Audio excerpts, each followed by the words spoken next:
Hey everyone, in today's video I'm going to be explaining what HTML is and everything there is to know about HTML. HTML, or the lengthened name, is Hypertext Markup Language. It is the standard language used to create web pages or web applications. It's the foundation of the World Wide Web, and it's used to structure content on the internet. HTML is not just a programming language, it's also a markup language, which defines the structure and presentation of content on the web page.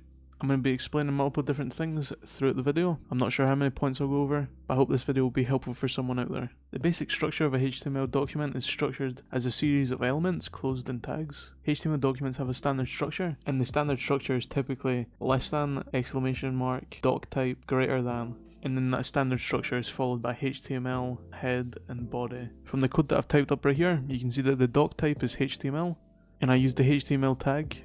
The HTML tag is to encase the head and body. The head is for metadata, titles and links, and any other content for your website will go in between the body. And since I haven't typed anything, the website will be blank.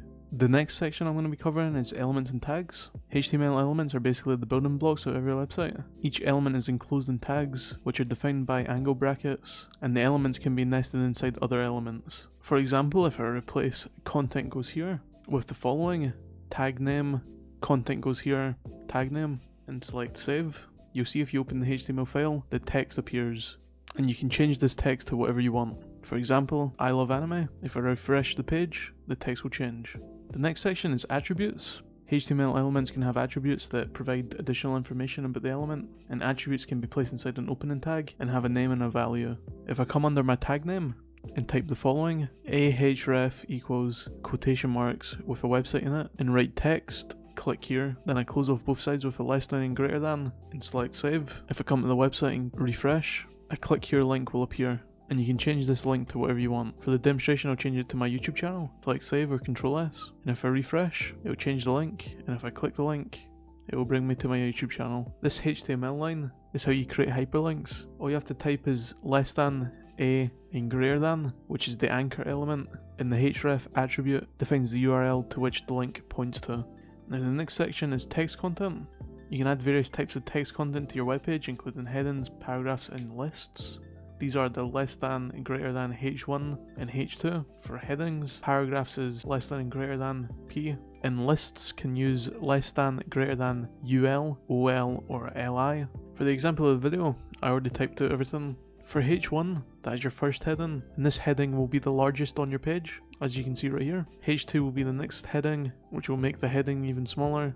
Then h3 is still a heading, but that's even smaller than h2, as you can see right here. And you can create multiple headings. For paragraphs, you want to use less than, greater than p, and then less than, greater than shift p. This is just to close off your paragraph, and then you can write in between whatever you want to write. For your lists, if you use ul, that will create bullet points. These ones are bullet points, and li is used to list items inside of ul. As you can see, these items are bullet pointed. And for a numbered list, you use ol, less than, greater than ol, and less than, greater than /ol to close off your list. You can also add as many items as you want to the list, and you can change the name to whatever you want. As you can see, I wrote I love anime, it's the best, anyways. And if I refresh the page, 3 more items will appear, numbered in the correct order and exactly as how I wrote. The next section is images and how to display them on your webpage. You can use the less than, greater than img element, which has an src attribute specifying the image file's source. Just type less than, greater than img space src equals quotation marks and the name of your image. I'm using plague.png because that's within the same download directory as my HTML. Just pick whatever image you want, just make sure it's in the same file directory. And when you refresh the page, the image will appear. The next section is forms. HTML basically allows you to create interactive forms using elements like form, input, select, text area, and others, and these forms are used to collect user inputs. And this is the opening tag for the HTML form. And we use the action attribute, which specifies the URL to which the form data will be sent to when the user submits the form. In this case, it's set to process_php, which is a placeholder, and you can replace it with an actual URL of the script that will process the form data on your server. Method equals post. This is basically just the attribute that specifies how the form data should be sent to the server, and when it's set to post, the data is sent as part of a HTTP request body, which is suitable for sending sensitive or large amounts of data. The label element is used to provide a label or description for a form field. In this case it labels the name, which is the input field. For equals quotation marks name. The for attribute in the label element is associated with the ID of the input element. It links the label to the name input field, making it easier for users to understand the purpose of the field. Input type equals text.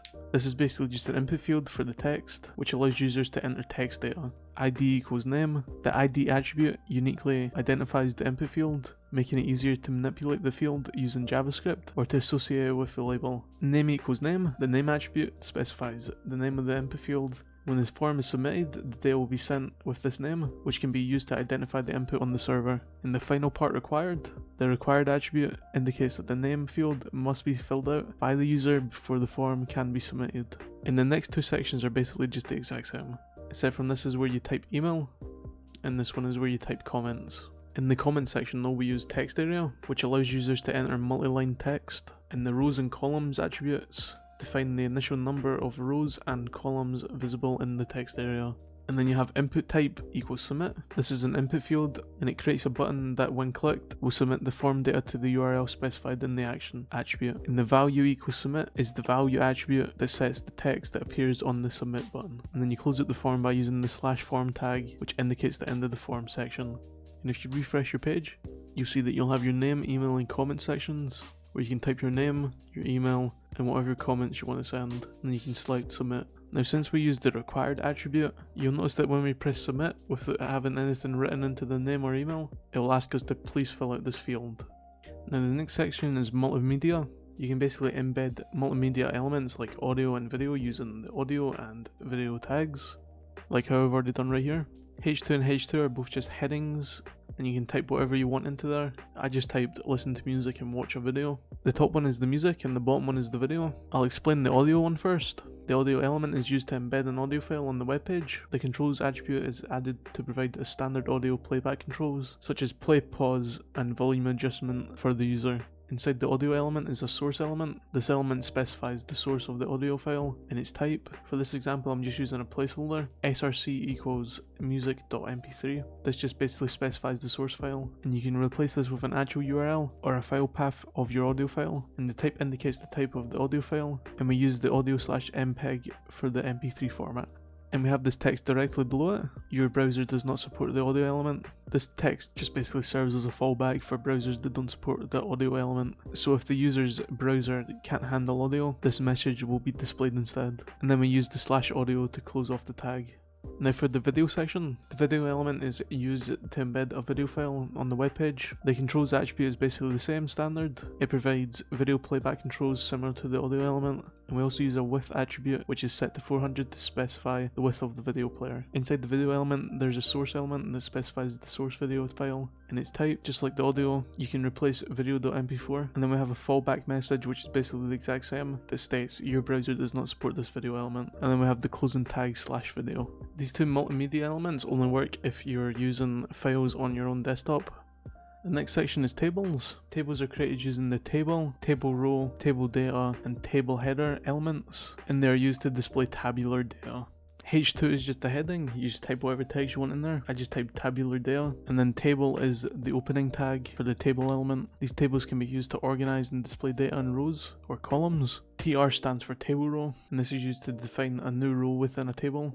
TH stands for table header, and this is used to define header cells in the table. Header cells are basically used to label columns of the table. And TD stands for table data, and this is used to define data cells within a table. And data cells contain the actual data you want to display in the table. As you can see, we have the first row, which is column 1, 2, 3.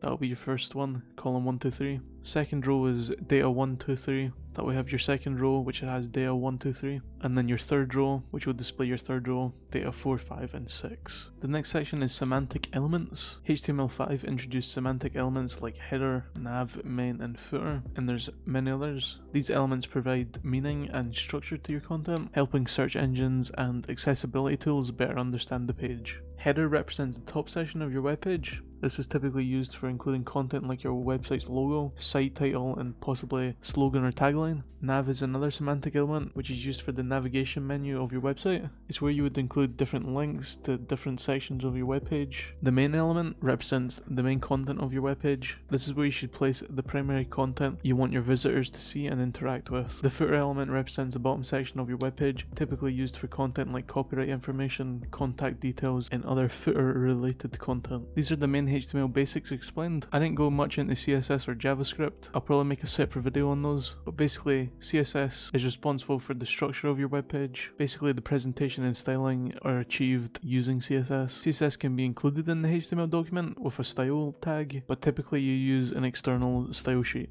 And JavaScript basically adds interactivity to your webpage, which is often included in the HTML document using script tags. JavaScript can basically manipulate the HTML content and respond to user interactions. HTML is continuously evolving. There's new standards and features added constantly, but the fundamentals of HTML are basically the same. But if you want to create more complex and dynamic web applications, HTML is often used in conjunction with other technologies like CSS, JavaScript, and server-sided programming languages. I'm probably going to make 2 separate videos about CSS and JavaScript, covering both of those as well. If you found the video helpful, don't forget to like, comment, subscribe, it really helps the channel a lot. I'll see you in the next one. Thanks for watching.